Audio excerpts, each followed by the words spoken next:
Hola, bienvenidos y bienvenidas una semana más a Ciclismo Evolutivo. En el episodio de hoy contamos con Igor González de Galdeano. Igor, que sobre las presentaciones, fue un exitoso ciclista profesional, también fue director deportivo del equipo Euskaltel Euskadi y ahora se dedica a llevar los valores del ciclismo a la empresa a través de su compañía Kiro Life. Además, Igor viene al podcast porque publicó un libro este año que se llama Pedaleando hacia el éxito. Así que con Igor vamos a hablar de esto, de cómo los aprendizajes y valores del ciclismo nos pueden ayudar y nos pueden servir para ser mejores profesionales también fuera del mundo del deporte. Antes de comenzar la entrevista, deciros que si queréis seguir profundizando en todos los contenidos que vamos explicando en el podcast, tenéis los cursos en ciclismoevolutivo.com. Son cursos donde está todo lo que necesitas saber para ser capaz de llevar tu entrenamiento o el de otras personas. Tenemos cursos tanto de periodización del entrenamiento, diseño, prescripción y control de intervalos y de sesiones, de Gordon Cheetah, WKO, entrenamiento de fuerza, percepción de esfuerzo o incluso un curso sobre cómo hacer crecer y gestionar tu negocio de entrenamiento. Échale un vistazo porque ya más de 4 de cada 5 alumnos, o sea, más del 80% de personas que han hecho un curso, han hecho al menos otro más. Y ya así os dejo con Igor. Hola Igor, bienvenido al podcast. Muy buenas, muchas gracias. Bueno, pues nada, estoy muy contento de tenerte por aquí. Y bueno, creo que la mayoría de oyentes te conoce por tu faceta de ciclista, ¿no? De sobra conocida. También quizá por la dirección del equipo Euskaltel, pero yo hoy te he traído al podcast, la verdad, para hablar de tu libro, que se llama Pedaleando hacia el éxito, y de cómo llevar estos valores, ¿no?, que aprendemos en el ciclismo hacia el mundo de todo, ¿no? Porque tú no enfocas a la empresa, pero yo creo que podría ser para casi cualquier cosa, ¿no? Para estudiar, para emprender, para todo, ¿no? Sí, bueno, a ver, yo cuando comencé con la idea de escribir el libro, principalmente fue, bueno, pues creo que una de las partes más importantes de cualquier cosa que quieras liderar o que quieras emprender, como has dicho tú, o que quieras afrontar, primero tienes que empezar por ti mismo, ¿no? Y hay veces que comenzamos por lo de fuera, pero nos paramos a pensar qué estás dispuesto a dar para alcanzar, vamos a decir, tus sueños o para alcanzar tus objetivos. Y hay mucha gente que no se para, ¿no? Solo dice quiero, pero no dice cómo. Y claro, eso es un proceso complicado que creo que es importante que cada uno, bueno, reflexione sobre sí mismo. Es interesante. ¿Tú crees que en tu caso, por ejemplo, las cosas que reflejas te vienen de tu carrera ciclista o que tú ya, o sea, o que son, digamos, conceptos que tú ya manejabas y que simplemente pones símiles con el ciclismo? A ver, son reflexiones que yo ya tenía de ciclista. Es cierto que cuando yo me encontraba en equipos ciclistas o cuando yo tomaba la decisión de ir a un equipo ciclista de forma inconsciente, es cierto que no de forma consciente, tenía en cuenta factores que igual en ese momento no los verbalizaba, pero que estaban dentro de mí. Y me daba cuenta cuando pasaba, ¿no? Cuando pasaba el proceso de selección, por ejemplo, cuando decidí ir a Vitalicio, que fue un momento importante para mí, pues me di cuenta que bueno, ahí había una serie de ideas que no verbalizaba, pero que tenían que ver con el mundo de las organizaciones, de la toma de decisiones, cosas que no ponía nombre ni apellido, pero que estaban ahí y que con el tiempo me he dado cuenta pues que ya desde muy joven empecé a tomar decisiones y que la toma de decisiones pues bueno, es complicada y que conlleva una incertidumbre y bueno, y que siempre quieres acertar y no siempre es así. ¿Tú crees que el ciclismo es en ese aspecto un deporte que te entrena para la vida? Y me explico, o sea, yo al final también he estado compitiendo y pues un montón de compañeros, ¿no?, que he tenido y que al final pues están fuera del ciclismo, ¿no?, por H o por B y casi todos han acabado trabajando en algo, no te voy a decir importante, pero en algo rentable, o sea, que han salido adelante, ¿no? Y yo creo que en parte es por esto del ciclismo, ¿no? El que no tiene, o el que no ha montado una heladería, está con una tienda de bici, está de asesor de algo, está de comercial, o sea, creo que es una manera de afrontar la vida, lo que te enseña el ciclismo, a lo mejor que luego la puedes llevar a cualquier cosa, ¿no? A esto mismo de hacer podcast al final, que son trabajos donde hay cierta incertidumbre, ¿no? Y donde a lo mejor estamos acostumbrados por esto del ciclismo, ¿no? De lidiar con este trabajo sin tener una recompensa a corto plazo.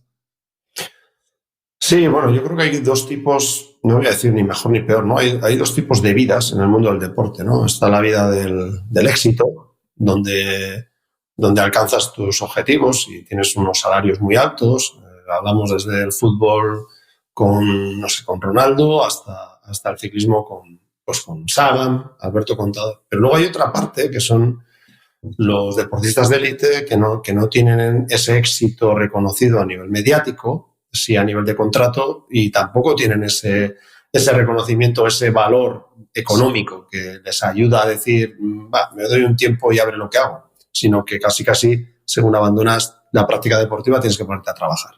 Entonces, hay esos dos ámbitos deportivos, vamos a decir, o dos vidas deportivas muy diferentes.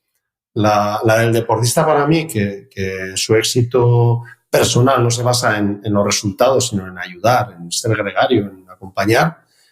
E incluso su salario no, por supuesto, está muy lejos de al que le ayuda, le acompaña y le impulsa, pues hace que cuando termine su carrera deportiva, su carrera deportiva ha sido sobrevivir, ¿no? a situaciones de reconocimiento más internos que externos, y eso le hace afrontar, yo creo, su día a día de una forma diferente, ¿no? Con una realidad de decir, esto no es fácil y tengo que tirar hacia adelante. Y como has dicho tú, sea con un podcast o sea con montando cualquier negocio, etcétera, que partamos prácticamente de cero. Pero luego está el que gana muchísimo dinero, ¿no?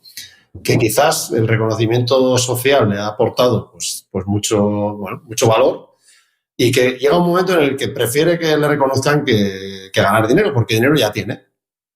Entonces, claro, ahí está el peligro, ¿no? ¿Cómo gestionamos una vida que se ha basado en titulares de periódicos y que, claro, eso deja de ser? Y como digo yo, esos deportistas del pasado lo viven en compañía y el futuro en soledad, y cómo afrontan pues un futuro que sí, que tiene mucho dinero, pero que realmente el reconocimiento cuesta y no saben cómo direccionarlo. Bueno, una distinción bastante interesante. Si bien yo he vivido quizá la primera cara, ¿no? La de poca remuneración y poco reconocimiento, quizá en tu caso ha sido lo contrario, ¿no? O sea, al final a ti te ha ido muy bien como ciclista, también fuera del ciclismo, ¿no? Entonces, te costó, o sea, te cuesta esa transición porque, por ejemplo, ahora no para. O sea, tú podrías dedicarte a tumbarte en una litera, ¿no? Y mirar las constelaciones. ¿Y por qué sigues haciendo estas cosas? Bueno, tanto como tumbarme en una litera, no creas. O sea, la vida al final, yo tengo 3 hijas, ¿no? Como digo yo, bueno, los deportistas les pasa que sobre todo los que hablamos, ¿no? De la segunda vida, vamos a decir. Vamos a poner la 1 y la 2, no porque sea una primera y otra segunda, sino por diferenciarlas, ¿no? Pues normalmente los ciclistas o deportistas que ganan mucho dinero, pues también la salida de dinero también es importante. Y claro, cuando tú terminas tu carrera deportiva, pues gestionar esa parte de no entrada y seguir con la misma salida de gasto, pues genera también un conflicto personal, cómo gestionar todo. Bueno, la verdad es que podríamos hacer varios podcasts con este tema, ¿no? Pero sí que es porque hay un número, que yo siempre lo digo, que el 85% de este tipo de deportistas se arruinan. Se arruinan a nivel económico, pero también a nivel personal, ¿no? Porque el reconocimiento supera los ingresos, o quieren que superen los ingresos. Y claro, el reconocimiento en un ámbito empresarial, salvo que seas el presidente de una gran multinacional, es muy complicado. Entonces, bueno, yo en mi caso, es lo que te he dicho, ¿no? Liderarte a ti mismo, es empezar a reflexionar sobre qué quieres, qué buscas, cuáles son tus fortalezas o dónde realmente te mueves bien. Y bueno, yo llegué a la conclusión de que para mí mi vida personal, en tanto amigos como mi vida familiar, en cuanto a mi mujer y mis hijas, pues era lo más importante, y focalicé mi atención sobre ello, más allá de que saliesen los periódicos. Y bueno, a partir de ahí luego también tenía inquietudes, construir algo diferente, ser capaz de trasladar pues lo que yo he aprendido, esas inquietudes que tenía yo como deportista, pues trasladarlas. Y luego también, como grandes protagonistas de la historia, hablo de grandes políticos de la historia, te puedo hablar desde políticos menos que se les tiene menos cariño, como puede ser Stalin o Hitler, o el mismo Eisenhower, todos han tenido un golpe de suerte o una situación que les ha favorecido para alcanzar el éxito. Y yo, sin llegar al éxito, pero yo también he tenido momentos en los que, bueno, hay personas, situaciones que te ayudan a seguir hacia adelante y que tanto como ciclista como ahora, como vamos a decir, empresario, emprendedor, pues también las he tenido. Qué bueno que lo digas y que seas consciente de ello. Yo creo que al final pues, todo el mundo ha tenido suerte en algún momento de su vida y muchas veces pues no solamente se llega, ¿no?, en el ciclismo perfectamente, hay que tener talento y también por lo menos no tener mala suerte, ¿no? Pero poca gente es consciente de ello. Ya, pero bueno, hay gente que dice que la suerte no existe. Yo solo coge la frase del jugador de baloncesto americano, de Larry Bird, que decía que cuanto más trabajo, más suerte tengo. La suerte existe, pero hay que currar. No te va a pillar en el sofá, sabes que hayas comprado un número de lotería. Hay que currar, hay que trabajar, hay que formarse, hay que tener ganas y sobre todo saber lo que te he dicho, ¿no? Saber que estás dispuesto a dar de ti mismo para alcanzar los objetivos que tienes en tu cabeza. Genial. Pues me gustaría preguntarte por algunos temas más que tocas de forma más específica en el libro, ¿no? Y el primero es esto de la disciplina, ¿no? O sea, la disciplina que nos enseña el ciclismo, que creo que seguramente sea lo más importante, ¿no? De cara a llevarlo luego al mundo laboral, empresarial, personal o como queramos llamarlo, ¿no? En fin, un poco cómo aborda este tema y de qué forma crees que nos sirve para todo lo demás.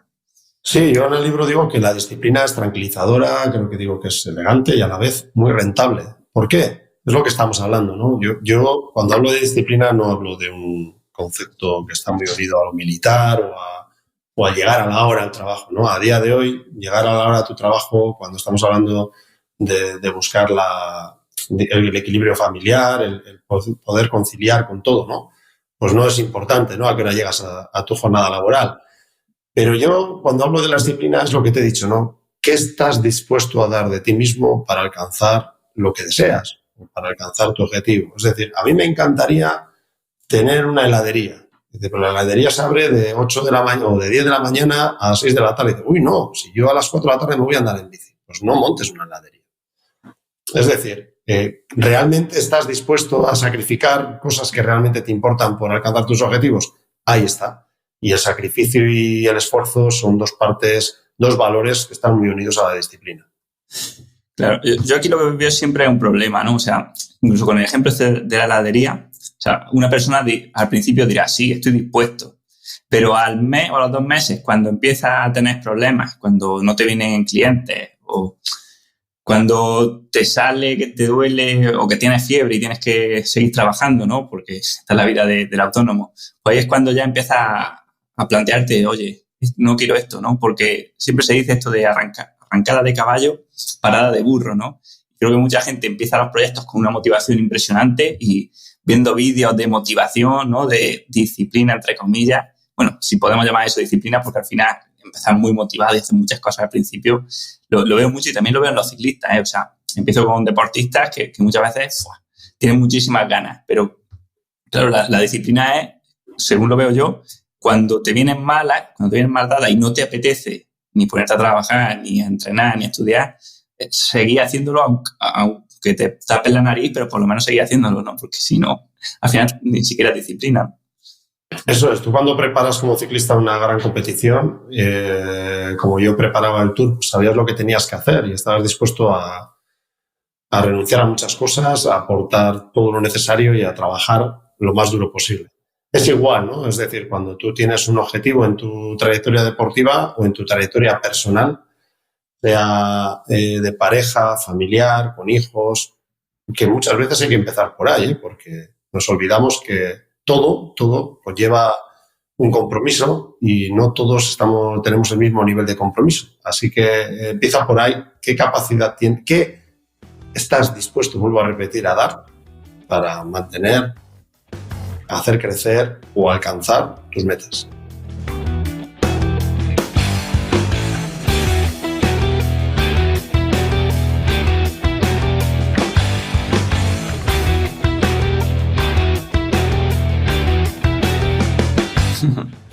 Sí, sí. Bueno, en fin, esto al final es como si estás preparando el tour o estás en medio del tour, ¿no? Te pegas un ostión bajando y claro, lo que menos te apetece es seguir, ¿no? Lo que quieres es retirarte y ahí está la disciplina del que se pega el ostión y sigue. Eso es. Así es. Luego una cosa que has dicho aquí como de puntuar, o sea, que le he apuntado porque creo que es muy importante, es esto del entorno, ¿no? O sea, al final si tú quieres hacer una cosa y te rodeas de un entorno nocivo para eso, ¿no? Porque son hábitos que no te vienen bien, ¿no? O yo qué sé, tú quieres ser ciclista profesional, pero tienes una pareja que no le gusta que salgas con la bici, que cada vez que vas con la bici te regaña o te dice que no salgas, ¿no? O así, podemos poner ejemplos hasta el infinito, pero claro, al final, en un entorno que es nocivo o que te predispone a hacer otras cosas, va a ser muy difícil, ¿no? Que la persona, digamos, llegue a donde se propone. Eso es, bueno, a ver, yo creo que lo que has dicho tú me recuerda a un chiste, ¿no? Que le preguntaba un cicloturista a otro a ver qué tal se llevaba con su mujer. Y él decía, yo muy bien. Y dice, pues eso es que entrenas poco, ¿no? Pues, al final, creo que hay que buscar un equilibrio en tu vida. Es muy complicado, mezclar hobbies, trabajo, familia, es complicado. Y el equilibrio, muchas veces nuestra mente satisface las necesidades de nuestro cuerpo, ¿no? Y parece que cuanto más esfuerzo haces, más horas andas en bici, más tranquilo llegas a casa. Y hay veces que prefieren las mujeres que te vayas a andar en bici y te desfogues con tal de que llegues tranquilo, ¿no? Pero sí que es cierto que ahí entra la reflexión, lo que te hablaba, ¿no? Al final, saber un poco cómo equilibrar tu vida es fundamental. Es saber que nadie tiene la verdad absoluta y que eso conlleva una negociación desde el ámbito laboral, personal o deportivo, ¿no? Vamos a hablar profesional. Por eso que yo creo que todo lo que acabas de decir es importante, pero siempre llegando a un punto de encuentro para que la cuerda no se rompa. Siempre por ambas partes, claro, no solo tuya. Perfecto. Luego otros dos capítulos del libro hablan de dos cosas que parecen, no son opuestas, pero son un poco diferentes, ¿no? Que es, por un lado, el equipo y por otro, el liderazgo, ¿no? Así que, claro, al final nunca me pareció que el ciclismo sea un deporte donde el liderazgo fuese tan importante, pero claro, quizá porque solamente es un líder que hay en un equipo, ¿no? O sea, si hay 30 ciclistas, hay un líder que es el director y si me apura otro líder que será el líder en carrera, ¿no? Pero bueno, me gustaría preguntarte por esto, ¿cómo ves estos aprendizajes de liderazgo y de equipo de cara a la empresa? En fin, ¿cómo se aplican, por ejemplo? Bueno, hay conceptos ahora de que hablan tiene que haber muchos líderes dentro de cualquier equipo ciclista o de una organización. Al final, el líder es ¿por qué? Porque cada uno, lo que hablamos, ¿no? Debe de liderar su parcela, su vida y su parcela. Yo cuando estaba en los equipos, pues había un líder. Yo los he tenido muy marcados. Javier Mínguez y Manolo Sainz eran líderes totales en la dirección de sus equipos, pero luego estaba el líder que era el que ganaba las mejores carreras, el que ibas al Tour de Francia y te marcaba prácticamente el objetivo como gregario o como acompañante o etcétera, ¿no? Yo he vivido la parte de líder del Tour de Francia, es decir, había unas directrices generales que era poner el objetivo general por encima del objetivo individual y luego cada uno tenía nuestro objetivo individual, que no es malo, es decir, tus propias, ¿cómo se dice?, tus ambiciones, lo que no debían de estar nunca es en contra del objetivo general del equipo. Pero tú tenías de tener ambiciones porque eso es lo que te hace conseguir también impulsar el objetivo de todo el equipo. Bueno, yo estuve de líder en el Tour. Fui líder de la ONCE en algún momento y eso no estaba reñido con el liderazgo de Manolo Sainz. Cada uno teníamos en nuestro ámbito, no a Manolo en aquel momento como director general del equipo, vamos a decir, o de la empresa, y yo como director general del equipo, que tenía que alcanzar el objetivo de ganar la Vuelta a España, el Tour de Francia o la París-Niza. Por lo tanto, ambos liderazgos se deben de vivir desde la perspectiva del ámbito en el que estás y, sobre todo, nunca ir en contra de un liderazgo del otro, sino siempre impulsando el general del equipo, siempre. Sí, lo que pasa es que, Igor, Creo que el liderazgo deportivo no tiene por qué ser igual al liderazgo personal. O sea, creo que puede haber una persona que sea el líder porque es el más fuerte del equipo, pero a la vez no puede ser que también haya como un líder dentro del equipo que no tiene por qué ser el más fuerte, sino el que, digamos, que organiza, el que tira, al que se le escucha. No sé, se me ocurre ejemplo, y sin saberlo por dentro, ¿no? Pero se me ocurre ejemplo de Viti en el Movistar, por ejemplo, ¿no? Que se ve como una persona que con experiencia, que guía, que escucha, que un poco organiza, ¿no? Y se ve como diferentes líderes, ¿no? Un líder personal y un líder deportivo. Bueno, había un concepto, ¿no?, que decían los romanos, ¿no? Potestas y autoritas, ¿no? Es decir, un poco quién tiene el poder y quién tiene la autoridad, ¿no? Es cierto, no es tanto el liderazgo dentro de, sino es una persona que tiene autoridad para la toma de decisiones. Viti seguramente a la hora de, por su experiencia, a la hora de afrontar etapas complicadas con el viento o complicadas con una estrategia de equipo, tendrá la autoridad. ¿Por qué? Porque se la han dado sus compañeros de tomar decisiones y de aportar la parte que le corresponde. Pero el liderazgo, como tal, es una persona que es capaz de motivar, impulsar, unir. O sea, hay muchos factores y sobre todo, de marcar la diferencia en la toma de decisiones. Pero claro, está claro que cada deportista tiene su liderazgo y, bueno, son mejores y peores. Y menos mal que son diferentes. Pues si todos fuesen iguales, no aburrimiento. Pero es cierto que bueno, pues si tenemos que analizar líderes actuales, pues son aquellos de, por ejemplo, yo le veo a Pogačar, que yo no le conozco, pero le veo, pues es un hombre que incluye a todos las personas del equipo dentro de su objetivo, que motiva, que impulsa, que atrae, que es cercano. Ese es un líder y encima gana, encima consigue el objetivo. Pero sí es cierto que luego hay personas dentro del grupo que tienen la autoridad para tomar decisiones en momentos en los que el líder no está, y que se puede ser un Imanol Erviti, o en otros equipos habrá otras personas, seguro. Y luego hay personas que son líderes también por cualidades, pero a lo mejor no por persona, porque son ególatras, no sé, muy...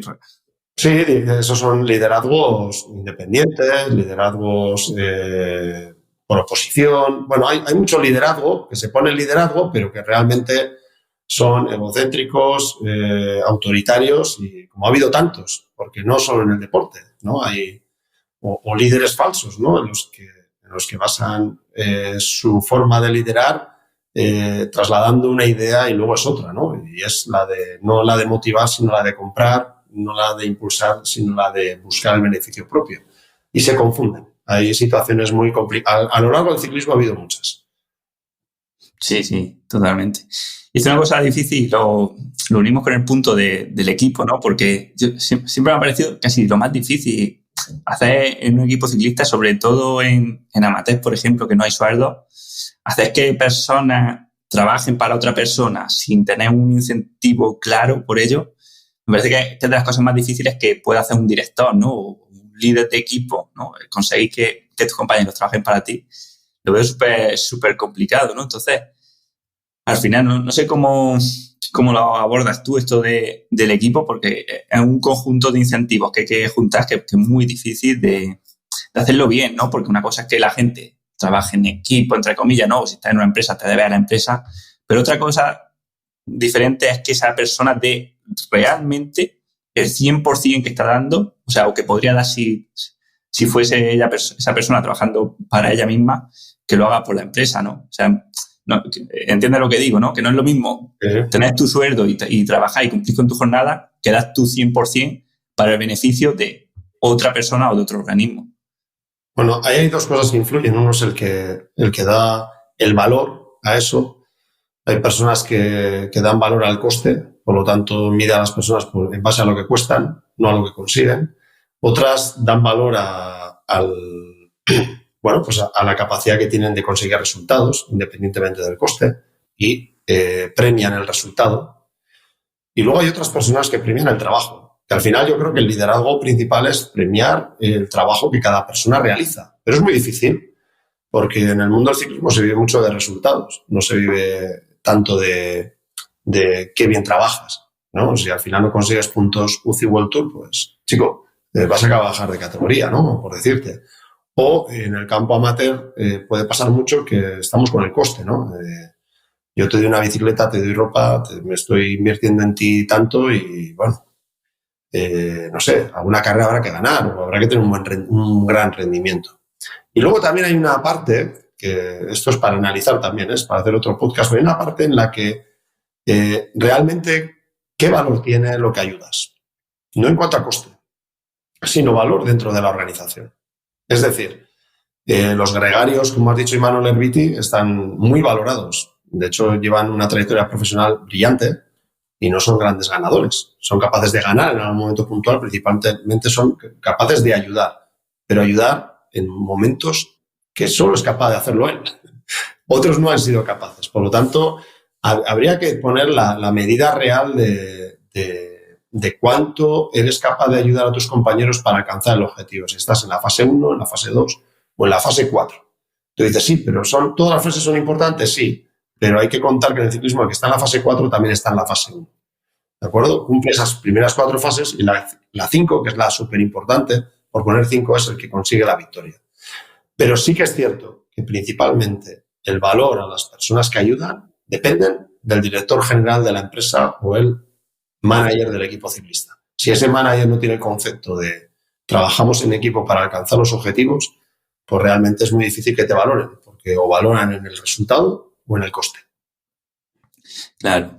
Y muchas veces que tampoco nos fijamos mucho en aprender sobre psicología o relaciones humanas, ¿no? Porque un director se puede enfocar mucho a lo mejor en aprender de táctica, un líder de un equipo ciclista mucho mejora su rendimiento, pero si tú no eres capaz de hacer que tu gregario, entre comillas, tus compañeros, sean tus amigos, al final, pues sí te pueden ayudar, pero lo justo, ¿no? Pues lo típico de que, oye, pues sí tiro cuando me dice que el día está, pero no es... O sea, tú, por ejemplo, como compañero, no es lo mismo si estás tirando para alguien que te cae bien, que es tu amigo, que te va a morir encima de la bici, literalmente, va a dar un poco más de lo que puedes, hacerlo a lo óptimo, que para una persona que no te cae bien, ¿no? Donde vas a hacer tu trabajo y te vas a desentender un poco y tú eres el mismo, ¿no? Pero de querer hacer las cosas bien a no querer hacerlas bien cambia mucho, ¿no? Y eso depende de las emociones que a ti te despierta el líder.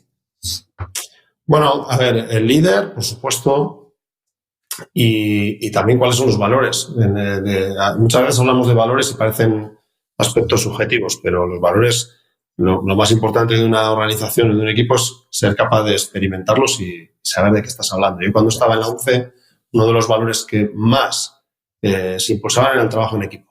De hecho, las contrarreloj por equipos, una de por qué se ganaban era porque ese valor estaba estaba dentro de cada uno de nosotros y estaba impulsado dentro del equipo.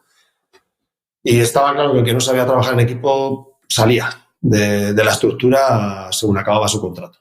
Entonces, cada equipo debe impulsar sus valores, debe tenerlos muy bien marcados con unos hábitos, no me hablo ya de hábitos de entrenamiento, sino hábitos internos de respeto, de cercanía, etcétera, que impulsan a todos los equipos y que eso se trabaja desde arriba, ¿no? Desde arriba hacia abajo y desde abajo hacia arriba, o de izquierda a derecha, como quieras. ¿Y cómo trabajabais vosotros, por ejemplo, esto, por ejemplo, en la ONCE? ¿Hacíais algo de training camps?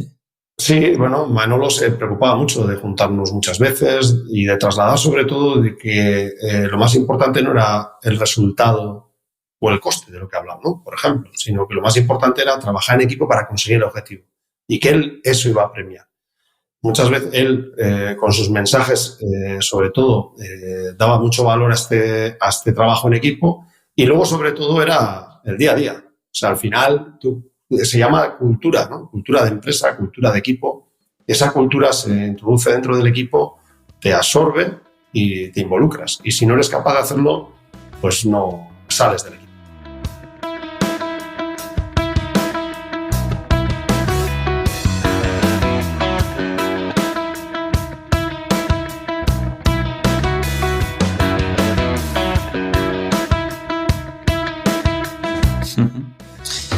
Bueno, me gustaría preguntarte también por otro tema que abordas en el libro, que es la soledad del ciclista y imagino que también la soledad del trabajador, ¿no? o yo lo veo mucho en el emprendimiento, ¿no? Al final, pues uno está solo, no sabe a qué tenerse, no tiene muchas veces a nadie ni con quien quejarte, ni muchas veces también con quien contrastar opiniones, ¿no? Y bueno, por eso también a veces se busca tener grupos de trabajo y cosas así, ¿no? Entonces, me gustaría preguntarte por esto, ¿cómo lo llevabas como deportista y cómo lo enseñas ahora con la gente con la que trabajáis?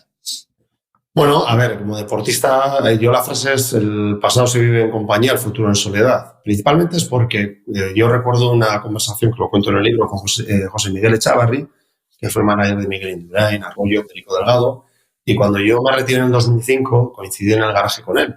Y bueno, me dio la enhorabuena por tomar la decisión de abandonar, que había sido muy valiente y tal, y me dijo, ¿y qué vas a hacer en el futuro?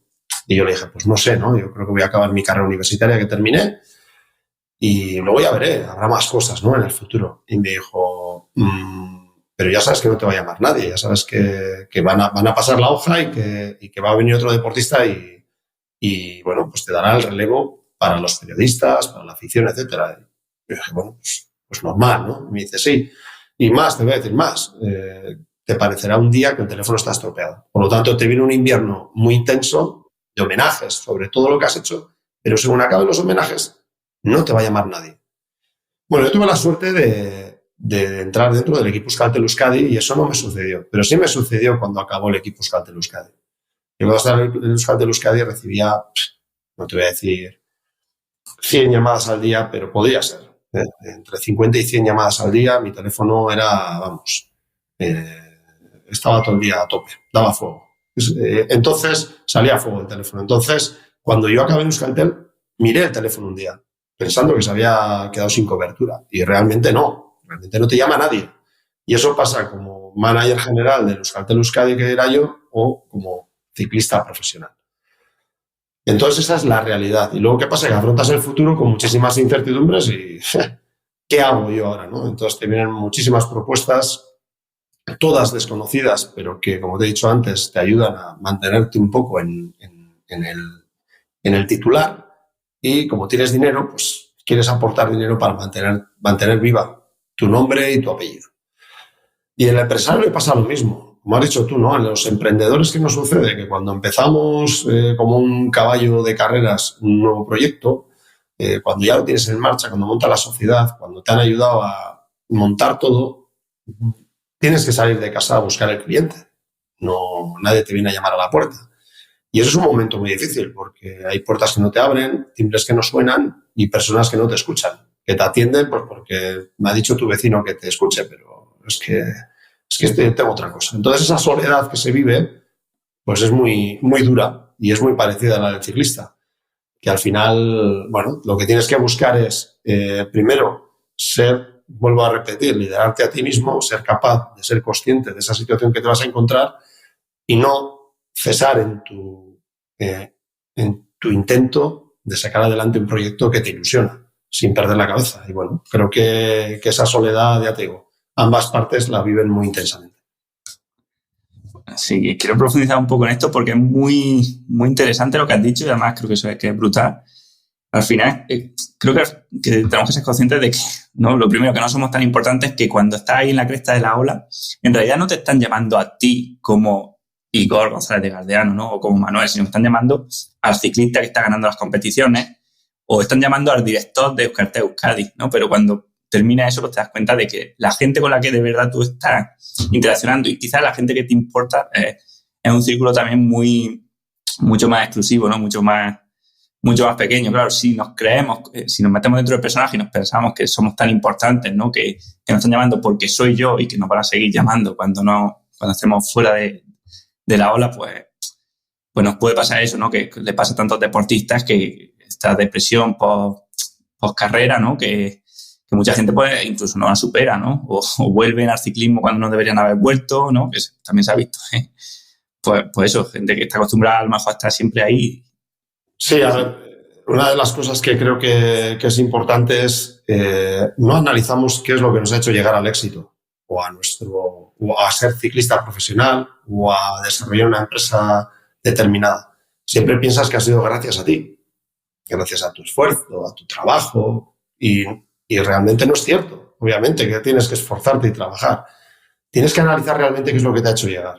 Y ahí podemos empezar a hablar de principios y creencias, ¿no? Conceptos que muchas veces parece como que son para, no sé, para coach, para psicólogos o para quien sea, ¿no? Pero realmente los que te han hecho llegar a donde has llegado, obviamente has tenido que esforzarte, como he dicho, y sacrificarte, pero son muchas personas que están en tu entorno, de las cuales no te debes nunca de olvidar y te debes de seguir apoyando en ellas en todo momento, porque si solo te apoyas en el fracaso o solo te apoyas en el momento en el que estás solo, ahí es donde viene el problema. Pero cuando realmente eres consciente que eso te ha ayudado a alcanzar el éxito, síguete apoyando. Yo tengo muy claro que mis principios son el de la amistad y el de la familia.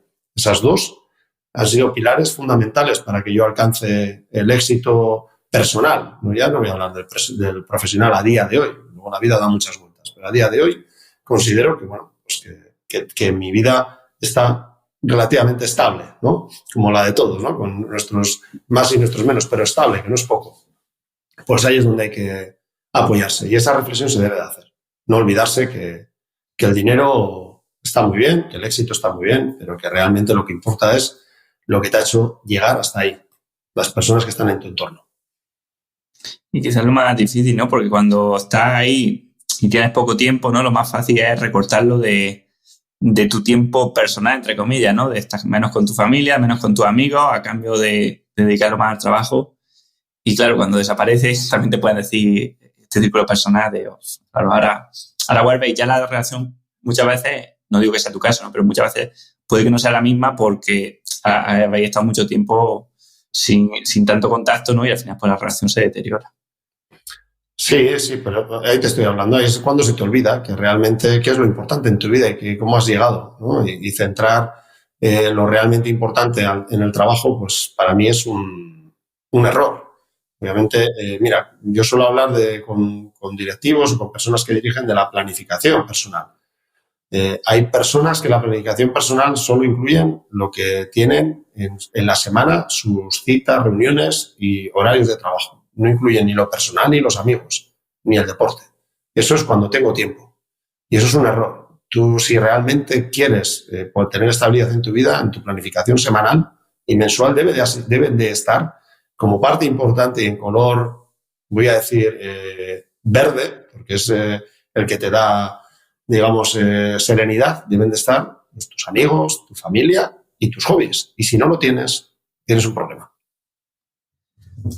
Buenísimo lo que dices, y creo que esto resonará en más de uno, ¿no? Porque creo que al final es lo típico, ¿no? No tengo tiempo para entrenar. Eso lo dice mucha gente que le encanta entrenar. O sea, quiero decir, si lo que más te gusta en tu vida o las tres cosas que más te gustan es entrenar y no tienes tiempo para entrenar, o sea, a lo mejor el problema es cómo estás organizando, ¿no? Las prioridades que estás dando a tu organización del tiempo, ¿no? Y lo mismo eso con los amigos, con cuidarnos, con dormir.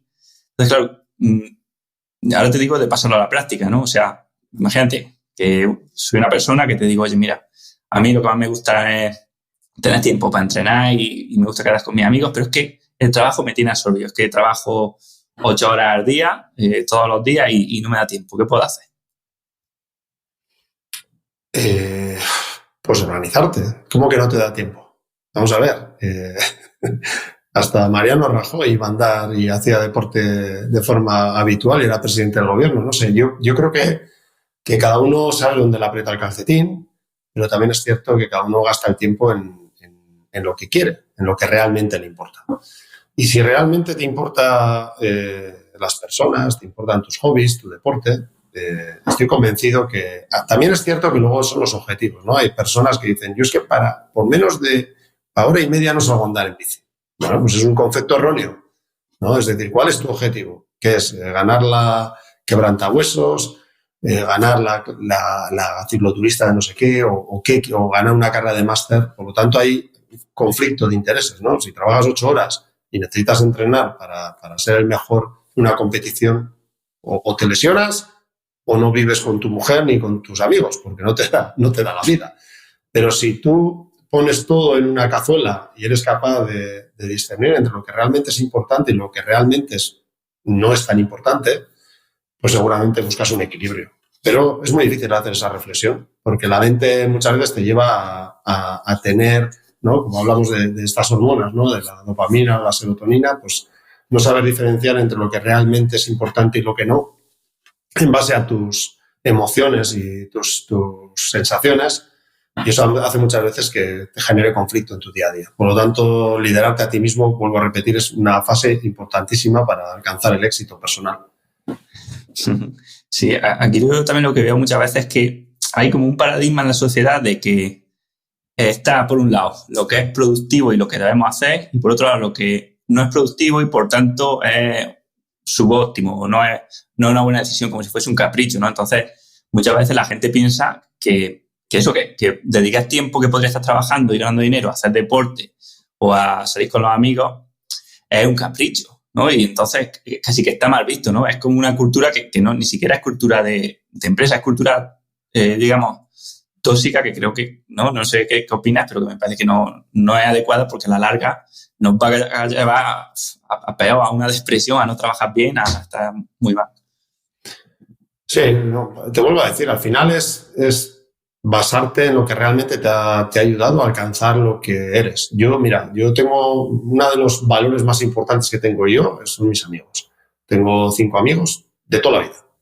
Ninguno ciclista, por cierto. Todos han sido, pues han tenido otra vida, vamos a decir. Son los amigos que tengo desde los 13 años y que sigo manteniendo. Y son parte de ellos, los que me han ayudado a alcanzar lo que yo he sido.